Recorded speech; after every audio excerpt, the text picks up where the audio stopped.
झिंगा र लामखुट्टे नियन्त्रण गर्ने सजिलो उपाय भनेको विशेष गरेर खोर होस् या गोठलाई सरसफाई गर्न जरुरी छ। चाहे तपाईँ गाई पाल्नुहोस् अथवा भैँसी, त्यो थलो अनिवार्य रूपमा त्यो सुक्खा हुन जरुरी हुन्छ। जति सक्दो त्यति सुक्खा हुनुपर्छ।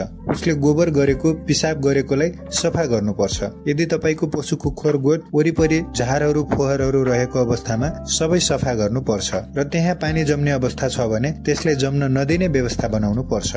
अर्को महत्त्वपूर्ण कुरा, खोरभित्र गुलियो पदार्थ छ भने त्यसले छोप्न जरुरी हुन्छ र सँगसँगै अरू उपायहरू पनि अपनाउन सक्छौं। यसमा हामी झिंगा टाँसिने फ्ली ट्र्याप पेपर टाँस्नु पर्छ। अर्को भनेको खोर गोठमा झिंगा पस्न नदिनलाई जालीको प्रयोग गर्न सकिन्छ।